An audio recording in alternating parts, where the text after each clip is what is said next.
Last year I spent over 9 hours per day on average on my phone, which makes over 3,000 hours or 125 days per year. That's literally 1/3 of the year is in front of this little thing. Can you actually believe it? In today's world, our focus is being tested daily and I'm kind of sick of it. You know how it goes. The news media keep pushing out fear, TikTok offers unlimited distraction and more politics, Instagram on the other hand gives you all the fake dopamine so you can get away with all the reality. So at this point, watching cat videos doesn't sound so bad. And most of us wasting precious time that we can use on other things that can change our lives for the better. Like think about your hobbies, your workouts, your career, or simple things like calling friends and family, learning a new skill, or going on dates, just have some fun. And the sad thing is once we realize how much time we wasted on these apps, we ended up postponing all the good things in our lives and ignore all the people that we could be more present with. There's a quote I recently saw that actually touched me. 9 to 5 is not killing your dreams, wasting your 5 to 9 is. Think about that for a second. And look, I'm not gonna ask you to lock your phone in a cage and time travel to a simpler times.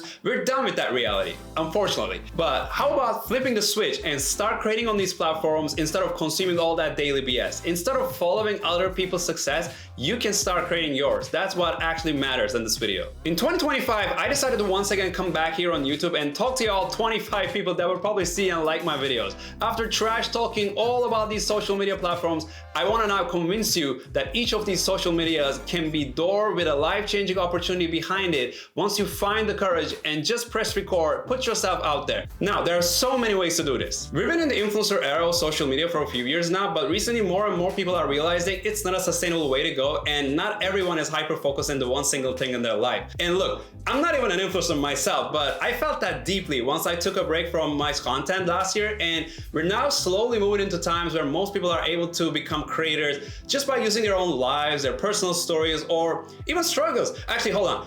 Mostly struggles, because whatever you're going through right now in life, trust me, a lot of other people are probably going through something like that as well, and people can relate. So your words or your stories can actually touch or help people. So all I'm saying is you matter. I don't know how, but you do. And it's a good time to show that to the world. And when you do that, some people won't care. Some people will criticize or just leave a comment for no reason because they're unemployed. For the ones that will, you can inspire 10 more people tomorrow by posting a moment from your life or just speaking out your mind. Isn't that something amazing? Come on, man. Come on, man. So long story short, I'm back in the studio, as you can see right here. Sometimes I'm gonna be on the couch, sometimes in the office, and I'm here to talk to you about social media and the dangerous line between successful creators versus addicted social media consumers by using my own example or my own healing, you can say. Because not that I enjoy talking about it, but in 2023, I took months of therapy as I realized life was leaving me behind.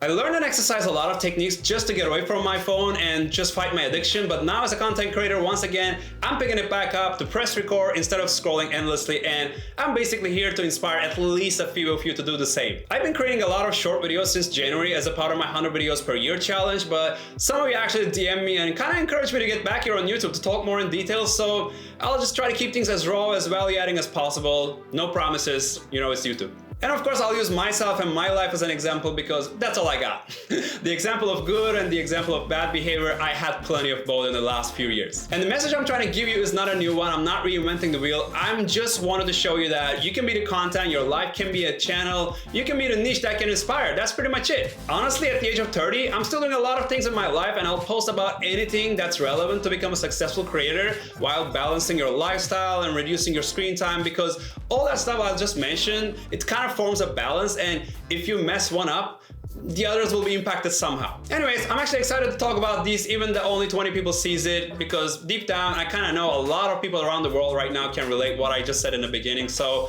plan is to save as many lives as possible.